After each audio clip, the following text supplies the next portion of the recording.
بسم اللہ الرحمن الرحیم۔ اس واقعے میں سلطان صلاح الدین ایوبی کی زندگی پر ایک بہت بڑا بدکاری کا داغ لگنے کے بارے میں آپ کو آگاہ کیا جائے گا۔ آدھی رات کا وقت ہو چکا تھا۔ صلاح الدین ایوبی جو کہ مستقبل کا سلطان تھا، اس پر ایک شاریہ نامی لڑکی نے بدکاری کا الزام لگا دیا۔ قاضی ابن ارسون جو کہ سلطان صلاح الدین ایوبی کا استاد بھی تھا، صبح اس مقدمے کو سننے والا تھا۔ یہ الزام ایک عام انسان پر نہیں بلکہ ایک باصلاحیت اور باکردار انسان نجم الدین ایوب کے بیٹے سلطان صلاح الدین ایوبی پر ایک لڑکی نے لگایا تھا۔ قاضی ابن ارسون بہت پریشان تھا کہ اگر میرے شاگرد پر لگایا گیا الزام ثابت ہو گیا تو میری ساری زندگی کی تعلیم اور دی گئی تربیت پر پانی پھر جائے گا۔ قاضی نے وضو کیا اور جائے نماز پر اللہ کے حضور سجدے میں گر گیا اور دعا کرنے لگا، اے میرے مالک، تیرے باکردار اور نیک بندے پر مشکل وقت آ پڑا ہے، تو اس کی اپنی غیبی مدد فرما اور اس کی عزت کی حفاظت فرما۔ بے شک تو ہی عزت دینے والا، تو ہی ذلت دینے والا ہے۔ میرا دل نہیں مانتا کہ سلطان صلاح الدین ایوبی کسی کی طرف بری نظر بھی اٹھا کر دیکھیں، لیکن دوسری طرف شاریہ نامی لڑکی پورے وثوق سے سلطان صلاح الدین ایوبی پر اتنا بڑا الزام لگا رہی ہے۔ محترم ناظرین، یہ واقعہ کچھ اس طرح ہے کہ جب سلطان نور الدین زنگی اپنی سلطنت پر قائم و دائم تھے تو سلطان صلاح الدین ایوبی پر ایک شاریہ نامی لڑکی نے الزام لگایا کہ صلاح الدین ایوبی نے اسے اکیلے پا کر اس کے ساتھ زبردستی کرنے کی کوشش کی۔ تمام لوگ حیران تھے کہ سلطان اس طرح کا کام کر سکتے ہیں۔ کیا کسی کو یقین نہیں آتا تھا؟ کوئی کچھ بات کرتا، کوئی کچھ بات کرتا۔ اگلی صبح سلطان نور الدین زنگی کی موجودگی میں قاضی ابن ارسون نے یہ مقدمہ سننا تھا اور صلاح الدین ایوبی پر فرد جرم عائد ہونے کے بعد سزا سنائی جانی تھی۔ صلاح الدین ایوبی رات کو ساری رات بخار میں تڑپتا رہا اور اللہ سے دعا کرتا رہا، اے میرے مالک، تو ہی میری مدد فرما، تو ہی بہتر جانتا ہے، تو ہی سب سے سچا ہے، بے شک میری مدد کرنے والا صرف تو ہی ہے۔ صبح کا وقت ہوا۔ سلطان صلاح الدین ایوبی کا بخار بہت زیادہ تھا۔ صلاح الدین ایوبی نے وضو کیا، نماز کے لیے کھڑے ہوئے، گر کر دعا مانگی اور کہا، اے میرے مالک، تو ہی میری عزت رکھنا۔ وہ دن نجم الدین ایوب خاندان کے لیے بہت ہی عجیب دن تھا۔ لوگ بڑی بےتابی سے اس لمحے کا انتظار کر رہے تھے کہ جب سلطان نور الدین زنگی کی موجودگی میں قاضی ابن ارسون اس مقدمے کو سنیں گے اور سلطان صلاح الدین ایوبی کے ساتھ کیا ہونے والا ہے، کیونکہ اس وقت بھی کچھ لوگ نور الدین زنگی کے خلاف تھے جبکہ کچھ لوگ نور الدین زنگی کے ساتھ تھے۔ اس لیے لوگوں کے ذہن میں مختلف سوالات تھے۔ سورج طلوع ہو چکا تھا۔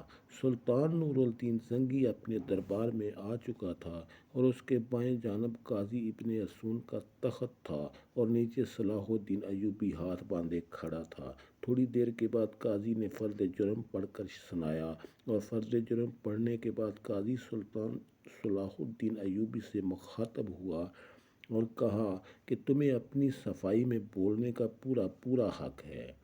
قاضی کی بات ختم ہوتے ہی سلطان صلاح الدین ایوبی رحمۃ اللہ علیہ نے قاضی سے مخاطب ہوتے ہوئے کہا، قاضی صاحب، جس لڑکی کو میں نے دیکھا تک نہیں، اس کے ساتھ کچھ برا کرنے کے بارے میں سوچ بھی کیسے سکتا ہوں؟ یہ سنتے ہی قاضی صاحب نے حکم دیا کہ شاریہ نامی لڑکی کو حاضر کیا جائے۔ جب وہ لڑکی دربار میں حاضر ہوئی تو لوگوں کی حیرت کی انتہا نہ رہی، کیونکہ اس لڑکی کا سارا جسم ڈھانپا ہوا تھا اور صرف آنکھیں، وہ بھی بڑی مشکل سے دکھائی دے رہی تھیں۔ صلاح الدین سمجھ نہیں پا رہا تھا کہ جس لڑکی کو میں نے دیکھا تک نہیں اور وہ مجھ پر اتنا گھناؤنا الزام کیوں لگا رہی ہے، مجھ سے آخر ایسی کون سی غلطی سرزد ہوئی جو اس لڑکی نے مجھ پر اتنا بڑا الزام لگا دیا۔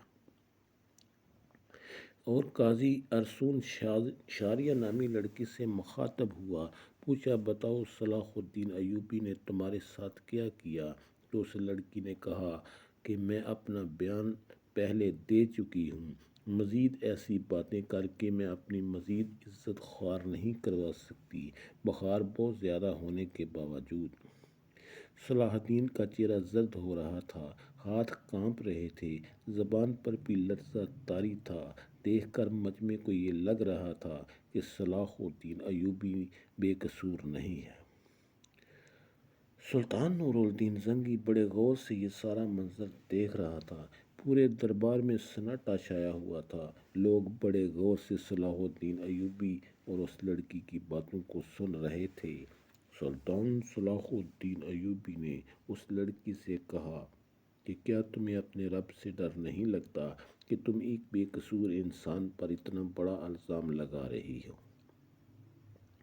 لوگ سمجھ رہے تھے کہ سلطان نور الدین زنگی کا بھتیجا ہونے کی وجہ سے صلاح الدین ایوبی اگر مجرم قرار بھی دیا گیا تو سزا سے بچ جائے گا۔ صلاح الدین ایوبی نے قاضی سے کہا کہ جب ہم کسی بھی مسئلے کا حل نہیں نکال پاتے تو ہم پھر اپنے اللہ کی طرف رجوع کرتے ہیں، اور میں بھی اس لڑکی کو کہتا ہوں کہ اگر یہ اللہ کو حاضر ناظر جان کر، اللہ کی قسم کھا کر یہ کہہ دے کہ اس کا الزام سچا ہے تو میں وہ بھی گناہ قبول کر لوں گا جو مجھ سے سرزد بھی نہ ہوا ہو۔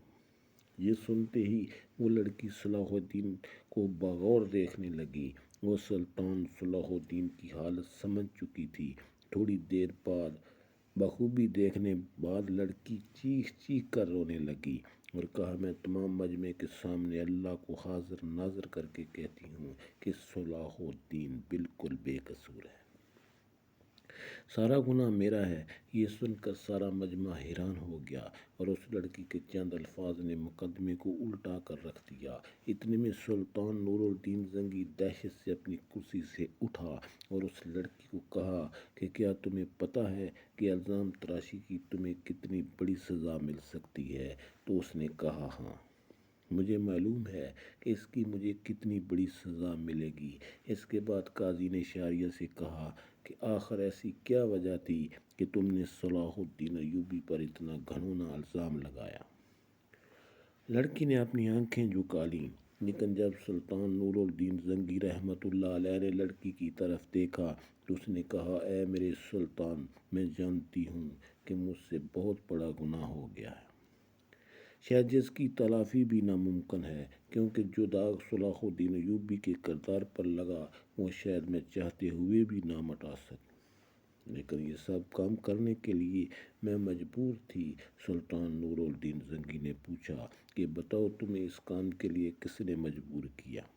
تو شاریہ نامی لڑکی نے امیر ابن مرقوم کی طرف اشارہ کرتے ہوئے کہا کہ اس عالی مراد امیر نے مجھے یہ سب کرنے کے لیے مجبور کیا۔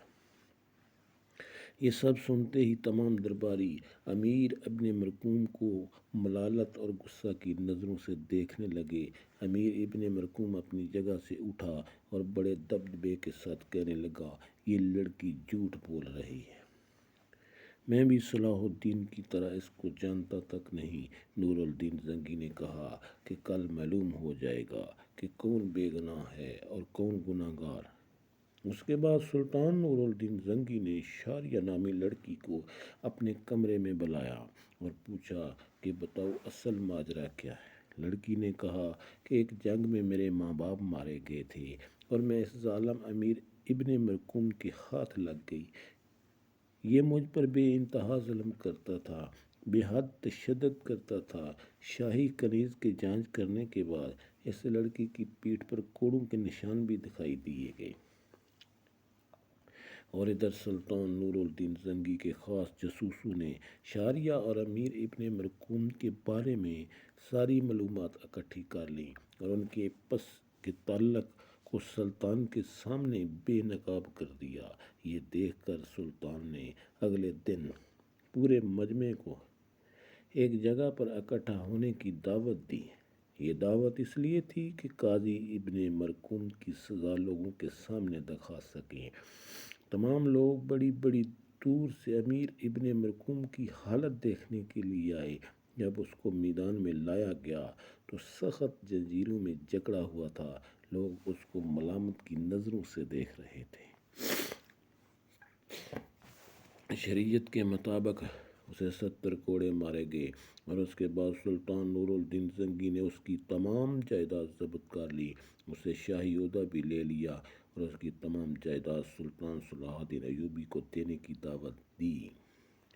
لیکن صلاح الدین ایوبی نے یہ کہتے ہوئے ٹھکرا دیا کہ میں کسی کا مال اپنے حصے میں رکھ کر غاصب نہیں بننا چاہتا۔ اسی طرح سلطان ایوبی کو اللہ تعالیٰ نے غیبی مدد کی اور اس کے وجود پر لگا یہ بدکاری کا داغ دودھ کی طرح دھل گیا۔ بے شک اللہ اپنے بندوں کی مدد فرماتا ہے، اور جو انسان گناہ بدکاری زنا سے بچتا ہے تو اللہ تعالیٰ اس کی مدد فرماتا ہے، اور جس کا کھلا واقعہ قرآن شریف میں موجود ہے۔ حضرت یوسف علیہ السلام کے حوالے سے جب زلیخا نے حضرت یوسف علیہ السلام پر الزام لگایا، اسے بھڑکایا، گمراہ کرنے کی کوشش کی، تو دروازے بند ہونے کے باوجود اللہ کی غیبی مدد آئی۔